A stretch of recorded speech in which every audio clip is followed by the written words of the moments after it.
ওম নমঃ শিবায়। নমস্কার প্রিয় দর্শক বন্ধুরা, অজানা তথ্য চ্যানেলে আপনাদের সবাইকে জানাই স্বাগতম। মহাদেবের সবচেয়ে প্রিয় শ্রাবণ মাস এবার শেষের পথে। আগামী 17ই আগস্ট 2026 সোমবার পালিত হতে চলেছে এই বছরের শ্রাবণের শেষ তথা পঞ্চম সোমবার। শাস্ত্রমতে শেষ সোমবারের পুজো হলো সমগ্র শ্রাবণ মাসের পুজোর মহাসংগ্রহ।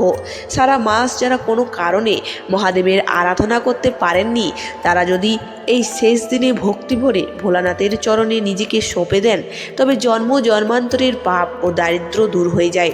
2026 সালের এই শেষ সোমবার এমন এক অলৌকিক জ্যোতিষীর মহাযোগ তৈরি হচ্ছে, যা আপনার জীবনে থমকে যাওয়া ভাগ্যকে এক নিমিষে ঘুরিয়ে দিতে পারে। আজকের ভিডিওতে আমরা জানব শ্রাবণের শেষ সোমবারে শিবলিঙ্গের কোন 3টি জিনিস অর্পণ করলে মহাদেব সবচেয়ে বেশি প্রসন্ন হন, জল ঢালার সঠিক নিয়ম, কোন কাজগুলি এই দিনে ভুলেও করবেন না। ভিডিওটি অত্যন্ত গুরুত্বপূর্ণ, তাই শেষ পর্যন্ত স্কিপ না করে দেখুন এবং কমেন্টে লিখুন হর হর মহাদেব। সনাতন ধর্মের শ্রাবণ মাসের শেষ সোমবারকে পূর্ণাহুতির দিন বলা হয়। সমুদ্র মন্থনের সময় বিশ্বকে রক্ষা করতে মহাদেব যে হলাহল বিষ পান করেছিলেন, তার তীব্র জ্বালা শান্ত করতে দেবতারা এই মাসেই তার মাথায় জল ঢেলেছিলেন। শেষ সোমবারে ভোলানাথের মাথা শীতল করলে তিনি ভক্তের জীবনের সমস্ত কঠিন সমস্যা, দুঃখ, কষ্ট ও মানসিক অশান্তি নিজের মাথায় তুলে নেয়। বিশেষ করে যারা দীর্ঘদিন ধরে পারিবারিক অশান্তি, মামলা মোকদ্দমা বা মানসিক অবসাদে ভুগছেন, তাদের জন্য এই শেষ সোমবারটি এক সংজীবিনী রজনীর মতো। আমরা অনেকেই না জেনেই শিবলিঙ্গে সরাসরি জল ঢেলে দিই, কিন্তু শিবপুরাণ অনুযায়ী জল ঢালার একটি নির্দিষ্ট এবং পবিত্র নিয়ম রয়েছে। চলুন জেনে নেওয়া যাক সেই সঠিক নিয়মটি। জল ঢালার সময় সর্বদাই উত্তর দিকে মুখ করে বসুন বা দাঁড়ান, কারণ উত্তর দিকটিকে ভগবান শিবের বাসস্থান অর্থাৎ কৈলাসের দিক মনে করা হয়। জল ঢালার জন্য তামা বা পিতলের ঘটি ব্যবহার করা সবচেয়ে শুভ। তবে মনে রাখবেন, তামার পাত্রে কখনো দুধ রাখবেন না। দুধ অর্পণের জন্য কাঁচা পিতল বা রূপোর পাত্র ব্যবহার করুন। লোহা বা প্লাস্টিকের পাত্র সম্পূর্ণ বর্জনীয়। এবার চলুন জেনে নেওয়া যাক জল ঢালার সঠিক নিয়ম। প্রথমেই শিবলিঙ্গের ডান দিকে জল দিন, যা গণেশের স্থান।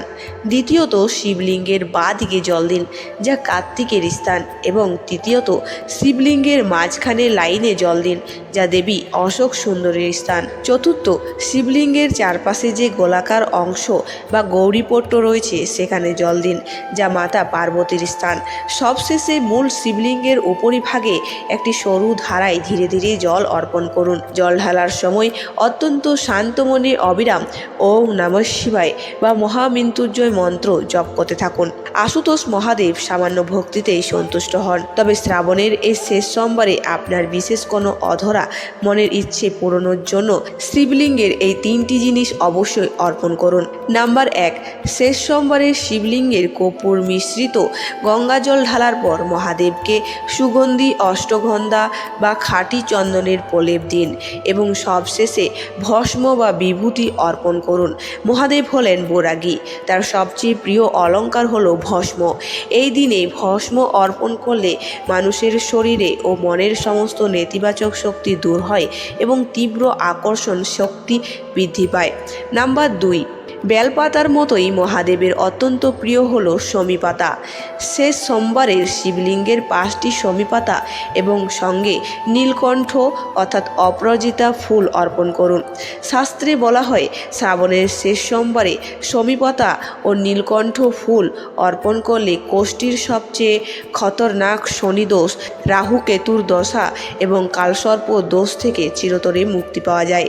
নাম্বার 3, সংসারের চরম দারিদ্র্য দূর করতে এবং ব্যবসায়িক উন্নতির জন্য এই শেষ সোমবারে শিবলিঙ্গের আখের রস দিয়ে অভিষেক করুন। এরপর শিবলিঙ্গের সামান্য সুগন্ধি বা ইতর মাখিয়ে দিন। শিবপুরাণ অনুসারে শ্রাবণের শেষ সোমবারের আখের রস অর্পণ করলে মহাদেব অত্যন্ত তুষ্ট হন এবং সেই সংসারে মা লক্ষ্মীর স্থায়ী বাসস্থান তৈরি হয়। এবার জেনে নেওয়া যাক জীবনের বিশেষ কিছু বাধা কাটাতে শেষ সোমবারে কিছু গোপন জ্যোতিষীয় উপায়। নাম্বার 1, বিবাহের বাধা দূর করতে। যাদের বিয়েতে বারবার বাধা আসছে বা উপযুক্ত জীবনসঙ্গী পাচ্ছেন না, তারা শেষ সোমবারে শিবলিঙ্গের জাফরান মিশ্রিত কাঁচা দুধ অর্পণ করুন এবং মাতা পার্বতীকে সিঁদুর নিবেদন করুন। নাম্বার 2, সন্তানের বিদ্যা ও বুদ্ধি বাড়াতে। সন্তানদের পড়াশোনার মনোযোগ বাড়াতে শেষ সোমবারে শিবলিঙ্গের সামান্য মধু অর্পণ করুন। এতে বুধ ও বৃহস্পতি গ্রহ শক্তিশালী হয়।